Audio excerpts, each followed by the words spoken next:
స్వామి, భూమి మీద ఎన్నో రకాలైన పుట్టుకలు, ఎన్నో రకాలైన చావులు. అసలు పొద్దున్న లేచి చూస్తే అయ్యో ఇలా ఇలా కూడా మనుషులు చచ్చిపోతారా అన్నట్టుగా ఉంది. అంటే ఎందుకని అసలు మనుషులందరూ ఒకటే అనుకున్నప్పుడు, పుట్టుక ఒకటే చావు ఒకటే అనుకున్నప్పుడు, అందులో కూడా ఇన్ని రకాల పుట్టుకలు ఇన్ని రకాల చావులు ఎందుకని అనుకుంటున్నారు మీ ఉద్దేశ ప్రకారం? ఇప్పుడు దీనికి 2 రకాలుగా ఆన్సర్. స్వామి, ఒకటి కర్మని నమ్మిన వాడికి ఒక ఆన్సర్, కర్మ నమ్మకపోయిన వాడికి కూడా ఇంకొక ఆన్సర్. కర్మని నమ్మిన వాడి గురించి మొట్టమొదటి చెప్తాను, ఎందుకంటే మన కర్మ సిద్ధాంతాన్ని నమ్మిన వాళ్ళం కనుక.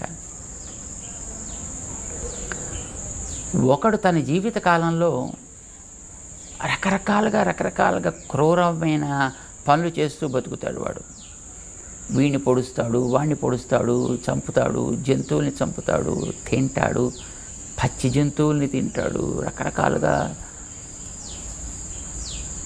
ఇలా జీవించిన వాడికి నెక్స్ట్ బర్త్ రావాలి కదా. మరి వాడు కూడా నెక్స్ట్ బర్త్ వస్తుంది. ఎందుకు వస్తుందంటే, ఇప్పుడు ఒక గేట్ దగ్గర ఒక ప్యూని మనం పెట్టాం, ఏదో అవసరం వచ్చి ఆ ప్యూని మనం బయటికి పంపించాం అనుకోండి, ఆ పని మనమే కదా చేయాలి. అలాగే వీడు ఒక కోడిని చంపాడు అనుకోండి, మరి ఆ కోడిగా చేయాల్సిన పనులు దానికి కొన్ని ఉన్నాయి, రెస్పాన్సిబిలిటీస్. వీడు దాన్ని ఆపేశాడు కనుక ఆ బతుకు మళ్ళీ వీడు చేయాలి. సో చేపని చంపాడు అనుకోండి, ఆ పనులు వీడు చేయాలి. ఒక ఈగను చంపాడు అనుకోండి, అవి వీడు చేయాలి. ఒక దోమని చంపాడు అనుకోండి, ఓ పందిని, ఓ మేకని, ఒక గొర్రెని, బర్రెని, వాట్ ఎవర్ ఇట్ ఈస్.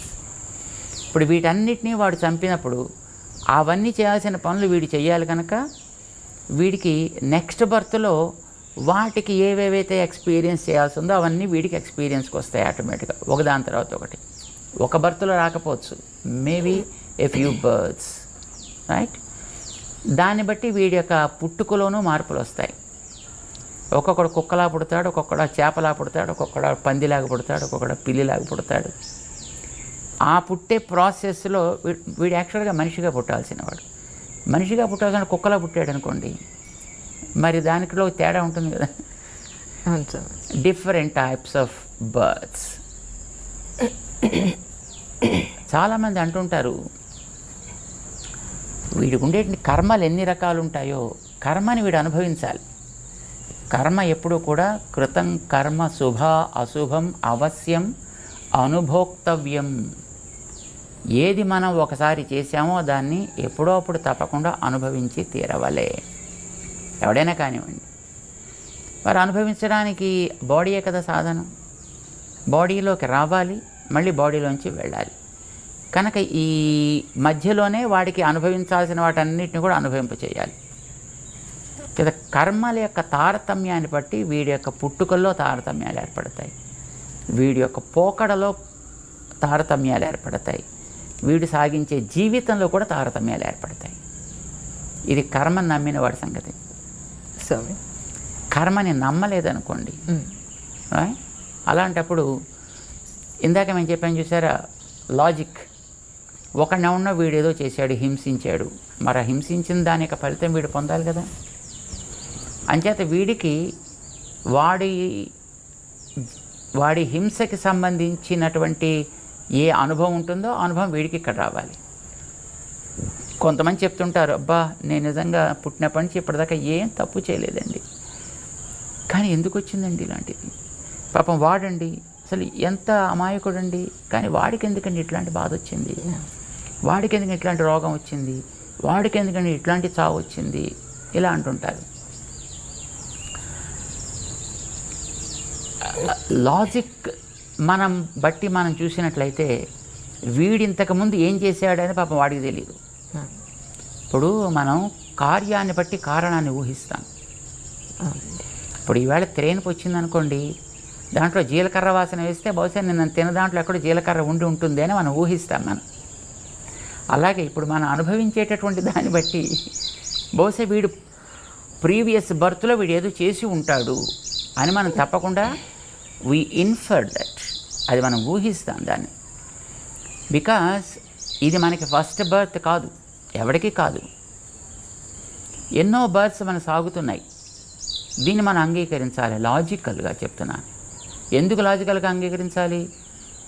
ఒకే తల్లికి పుట్టినటువంటి ఇద్దరు సంతానం ఒకే రకంగా ఉండట్ల, ఆలోచనల్లో కానీ ఆచరించే యాక్టివిటీస్లో కానీ. ఎందుకు వచ్చింది difference? There must be some guiding factor behind.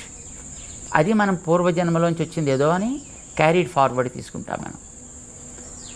పశువుల్ని మనం చూస్తున్నాం. సే ఒక దూడ పుట్టింది, పుట్టిన 1.5-2 మినిట్స్లో అది మెల్లిగా లేచే ప్రయత్నం చేస్తుంది. ఒక 5 మినిట్స్ కల్లా లేచి నిలబడుతుంది. And the calf certainly knows where the udder is to suck the milk. ఒక దూడ, దానికి అక్కడ పొదుగు ఉంది, అందులో పాలున్నాయి, తనకు ఆహారం అక్కడి నుంచి తను సంపాదించాలి. But who guided this to that small creature?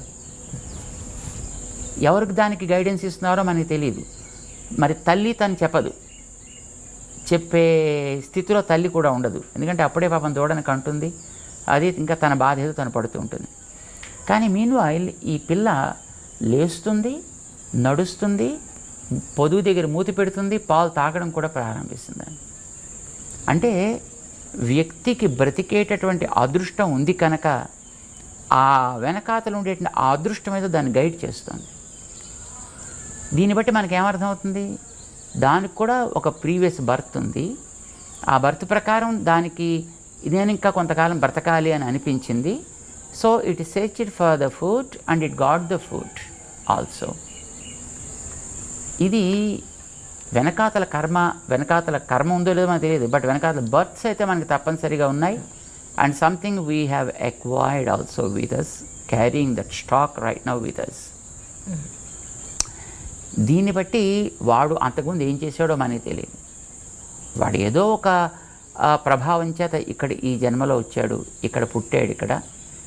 But వచ్చిన పర్పస్ ప్రాబబ్లీ ఫినిష్ అయిపోయి ఉంటుంది. వాడు అంచేత వాడు వెళ్ళిపోవాలి. వాడు వెళ్ళడానికి ఏదో ప్రాసెస్ కావాలి. That is a process probably. భగవంతుడు భగవద్గీతలో చెప్పాడు ఒక మాట. ఇప్పుడు ప్రతివాడు ఒక పర్పస్ కోసం వస్తాడు. పర్పస్ అయిపోయిన తర్వాత no matter what age that he is in and what place he is in also the matters. మేము ఎప్పుడు జస్ట్ ఉదాహరణ చెప్తుంటాము. ఇప్పుడు మనం కూల్ డ్రింక్ తాగడానికి షాప్కి వెడితే అందులో వాడు ఒక స్ట్రా పెట్టి ఇస్తాడు. ఆ స్ట్రాకి బహుశా ₹1 ఎంతో ఖరీదు ఉంటుంది. మనం ఆ డ్రింక్ తాగేసిన తర్వాత స్ట్రా ఇంకా బాగానే ఉంటుంది. దాన్ని చక్కగా నీళ్ళలో కడిగేసి జేబులో పెట్టుకుని మనం వెళ్ళిపోవచ్చు. షాప్ వాడు కూడా ఏమండవు. కానీ ఎవడు అలా చేయడు, దాన్ని అక్కడే పారేస్తాడు. Reason being purpose of that straw is only single use. So after that throw it out. ఇప్పుడు మన హాస్పిటల్లో చూస్తున్నాం రీసెంట్ ఇయర్స్. ఇదివరకు ఇంకో రకంగా ఉండేది. ఇంజెక్షన్ ఇచ్చిన తర్వాత దాన్ని స్టెరిలైజ్ చేసి మళ్ళీ వాడుతుండేవారు. ఇప్పుడు now the sterilization process is gone almost. Open the pack, bring out the syringe and give the injection and throw it out. Needle బాగానే ఉంటుంది, ఆ ఇంజెక్షన్ బాగానే ఉంటుంది, కానీ మనం మళ్ళీ వాడలేదు కదా మళ్ళీని. Because the purpose is single use. So also మనకి ఈ బాడీస్ ఇవ్వడం కూడా probably it is the nature that's giving the bodies. Let us not talk about the karma or karmic siddhantas, right? Nature gave the body to us. Let us believe in that, because whether if we believe it or not, but that's the truth. Nature is the one giving the bodies and it gives with a purpose. And when the purpose is up, then you should take it out. ఎట్లా తీసుకెళ్ళాలి? ఏదో ఒక purpose, ఏదో ఒక రకమైన process. ఒక్కొక్కడు టక్కుమని heart attack వచ్చి పోవచ్చును, లేదు ఒక్కొక్కడు ఏదో యాక్సిడెంట్ లాగా జరిగిపోవచ్చును, ఒకడు మరో కారణం చేతిపోవచ్చును, సమ్ అదర్ రీజన్. లేదు పాపం ఒకడు ఫ్లైట్లో పెడుతున్నాడు, టక్కుమని ఆ ఫ్లైట్ ఎక్కడో బ్లాస్ట్ అయిపోయింది అండ్ దెన్ ఇట్స్ గాన్. దానికి age is not the factor at all. The purpose is 5 years. After 5 years you should quit. There is a way. వాలిని రాముడు చంపాడు రామాయణంలో. చంపిన తర్వాత వాలి అడిగాడు, ఏమంటే చెట్టు చావడం చంపేందుకు నన్ను? అది పనికిరాని వాళ్ళగా? ఇదేనా నువ్వు చేయాల్సిన పని? ఇదేనా నీ వంశానికి నువ్వు తీసుకొచ్చేటటువంటి ఘనకీర్తి అని దెబ్బలాడాడు. అంటే రాముడు సమాధానం చెప్పాడు దానికి. నువ్వు జంతువు కదా, మీవాడు జంతువు కదా, నేను పరిపాలకుడిని కదా, నేను వేటగాడిని. వేటగాడి జంతువుని ఎరపెట్టి చంపుతాడు కదా, వాడిని ఎరగా పెట్టా, నిన్ను నేను కొట్టా. కొట్టేవాడు కూడా మాటు వేసే కదా కొడతాడు, అలాగే కొట్టాను నేను. తప్ప మరి నేనేం తప్పు చేయకుండా ఎందుకు కొట్టావా అని అడిగాడు. తప్పు చెయ్యలేదంటావేమిటి? నీ తమ్ముణ్ణి బతికుండగా రాజ్యంలోంచి బయటికి తరిమావు తప్పు చేయకుండా అతన్ని. అతని భార్యను పట్టుకొచ్చి నీ దగ్గర పెట్టుకున్నావు. This is according to our law is a sentenceable offence. నువ్వు ఆ తప్పు పని చేసావు, అందుకోసం నిన్ను దండించాలి. నేను దండించేవాడిని, నువ్వు దండన పొందేవాడివి. దండించేవాడు ఎప్పుడూ కూడా వాడికి ఇష్టానికి తగినట్టుగా దండన విధిస్తాడే తప్ప, ఏమండి దొంగగారు మీకేం దండన విధించమంటారండి, ఎలా దండన విధించమంటారని అడిగే చేస్తారు. చాయిస్ వాడిదా వీడిదా? ఒక పనిష్మెంట్ ఇచ్చేటప్పుడు జడ్జి గారిదా చాయిస్, లేకపోతే తప్పు చేసినటువంటి ఆ కన్విక్ట్దా? So you are the person who committed a mistake and I'm the person sentencing something to you. ఎట్లా నేను సెంటెన్స్ చేయాలని that is my choice absolutely. And who are you to ask me why you killed me like this అని.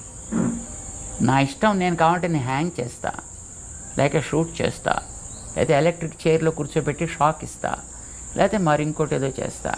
That is my choice, who are you to ask me అంటాడు. అలాగా nature has her own ways of implementing the things. So కొంతమందికి వాళ్ళ purpose అయిపోయిన తర్వాత probably ఈ రకమైనటువంటి conclusion చేయాలి అని, if the nature things that is what happens.